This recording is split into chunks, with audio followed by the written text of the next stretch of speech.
Hello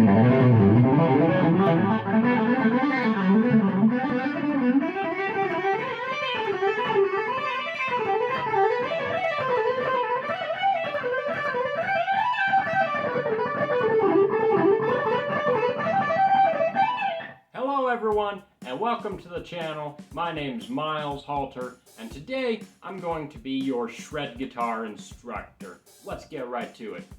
So when talking about shred guitar, we have to mention what exactly is shred guitar. And shred guitar is generally really fast guitar playing that's usually distorted, but it can also be found in jazz guitar. You have fast jazz shredders as well, clean tone shredders. But anyways, yeah, it's really just a fast style of lead guitar playing, rather than your traditional blues lead style. You would have something like this instead. So that's really the biggest difference between traditional lead and shred lead. So anyways, when it comes to shred guitar, the first thing we want to talk about are the techniques we use for both the right hand and the left hand. And for the right hand, we really can break it down into three techniques, and that is alternate picking, economy picking, and hybrid picking. So for alternate picking, all we're doing is simply alternating between going down and up. This is usually, you have to play 2 notes per string with alternate picking. It's the most efficient way to play them if you're not doing any hammer-ons or pull-offs. So that'd be down, up, down, up. But of course, economy picking is where whatever stroke we end with on one string, we start the next string with that same stroke. So for example, if we play 3 notes on the low E, and then we end on a downstroke, our next note on the next string will also start on a downstroke. Down, up, down, down. Unlike alternate picking where we would go down, up, up. Okay, and then last but not least, we have hybrid picking, where instead of hitting the next string with a downstroke or an upstroke, we'd use one of these 3 fingers, usually the middle finger. So those are our 3 right hand techniques for shred guitar. Now, for our left hand, most of our techniques are broken down into legato. So that's, hammer-ons and pull-offs are technically not legato according to the original definition of legato. But yeah, usually in shred guitar, we're using hammer-ons and pull-offs. And honestly, that's really about it for the left hand. I guess you could also say that we use bends and slides. But that doesn't necessarily mean that you're going to play faster. So those are our techniques. Now, a few things to note about the right and left hand techniques are, with alternate picking, sometimes fast alternate picking is referred to as tremolo picking. And then with economy picking, a sub-technique of economy picking is sweep picking, and which is kind of, all these techniques can be taught all by themselves. And I do have a sweep picking guitar lesson if you want to check that out as well. So anyways, that's what you need to know for the right hand. But let's talk about some of the musical techniques that we use in order to shred the guitar. Let's go. So one of the first common techniques, musical techniques that we see in shred guitar is moving in octaves like this.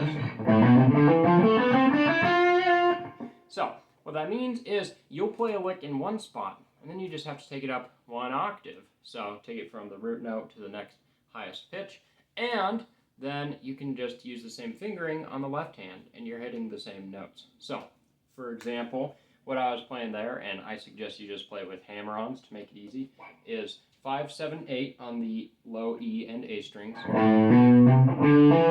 index, ring, and pinky fingers. The fingering is very important. And then we go to the A note on the 7th fret D, and then the 7th fret G.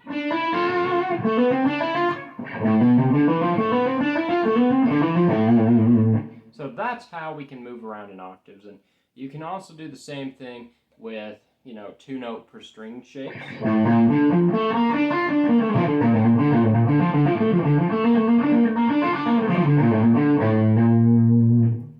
And yeah, like I say, those are just 2 examples of how we can use octaves to move around the fretboard. So let's check out another technique. So the next type of guitar technique for shred we're going to talk about are single string licks. And in this case, we're going to use the G major scale on our low E string, and we can also do this on our high E string. And we're just going to play the notes from that G scale on a single string. And if you don't know how to move around in a major scale, well, start your root note, in this case G, and you go up a whole step, whole step, whole step, half step, whole, half. That's G, A, B, C, D, E, F sharp, G. So anyways, what we can do here is we can either pick notes in this single string scale, or we can do hammer-ons and pull-offs with these notes, or we can even tap the notes. And you can do them in groups of 2, descending or ascending, like this. I like to do groups of 6.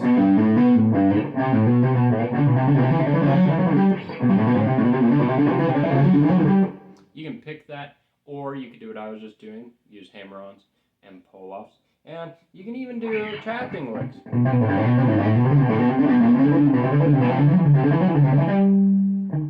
So those are just a few examples of what you can do with single string shred licks. And now let's check out our next technique.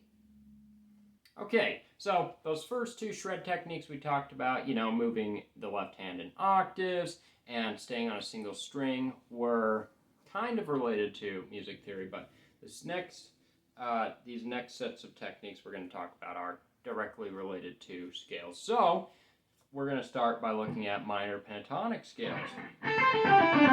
And so right there, I just played A minor pentatonic. And there's so much you can do with a minor pentatonic scale. You could do string skipping. You could do 3-note per string minor pentatonic. Ascending or descending.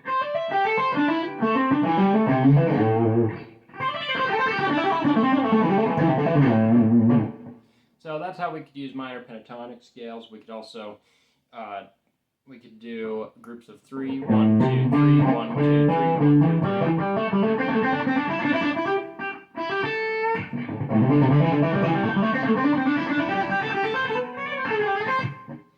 And then I also like to fill in the gaps in a pentatonic scale. So instead of playing the 5th to 7th frets on our A, D, and G strings, we could just incorporate our middle finger as well and hit that 6th fret of A, D, and G.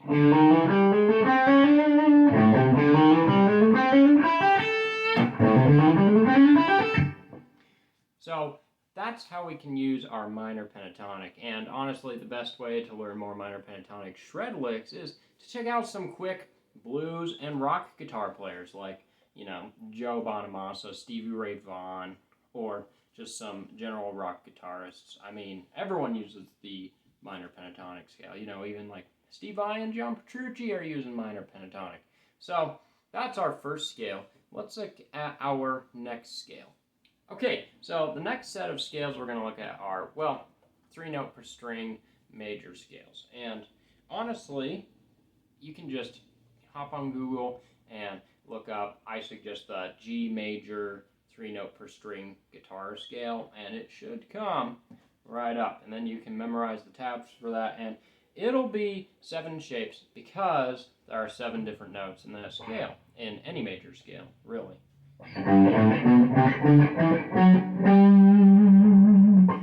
So, and of course that 8th note was me ending on the octave.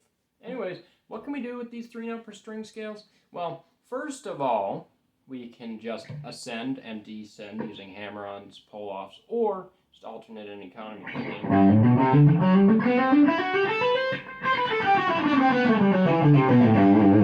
But that can get kind of lame. So you can do groups of 4, start with the first 4 notes, go to the next 4 notes, and then the next 4 notes.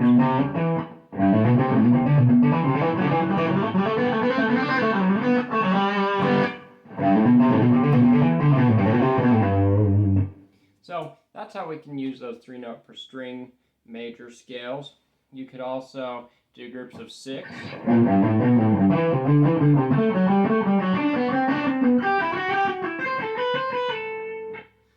You could also descend in groups of 2.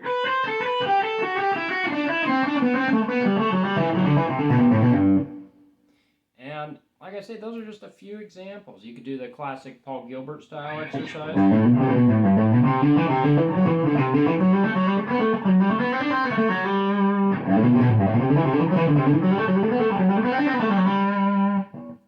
And yeah, once again, those are just a few examples of what you can do with that 3 note per string major scale. And let's take a look at our last shred technique.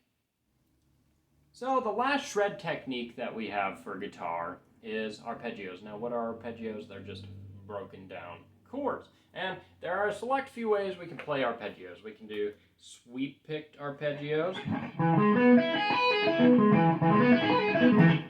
We could also do string skipping arpeggios. So let's say we have our C arpeggio, which would just be C, E, and G. So all we do is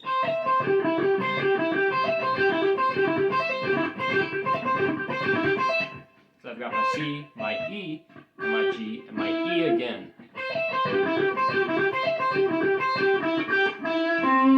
And then I can end on that C note of our D string, 10th fret. So we've got string skipping. We've got our sweep-picked arpeggios. And then we also have tapped arpeggios. So we could go to, let's say, our 8th, 12th, and 15th frets of our high E. And that would give us another C major arpeggio. And then we also have our arpeggios that move in little octaves. So we could go 8 of the low E and 7 and 10 of A. Move up to the next octave. Next octave. And that's just for 3-string arpeggios. Now you can apply all these techniques to your 2 note per string arpeggios as well, which usually would be like 7th arpeggios, which would be something like, this would be C major 7, which would be 7, 8, 7, 10 on the E and the A strings, and move them up an octave. And then descend. So, anyways, that's a brief overview of arpeggios. Let's wrap up the video. Thank you so much for watching today's video, and please don't forget to like, comment, and subscribe. And hopefully this brief overview of guitar shredding techniques can give you an idea of what you need to get started with shredding for guitar. And there are so many other resources out there, and I'm going to be coming out with a lot more videos on this channel, which will go into more shred guitar licks, more in depth, and go into shred guitar techniques more in depth. Like I say, shred guitar is a huge universe. There is so much to learn and so much to apply when it comes to shred guitar. So once again, thanks for watching. I'm Miles Halter with Guitar Fluence, and once again, please subscribe, like, comment, let me know if you have any questions, and last but not least, have a nice day and rock on.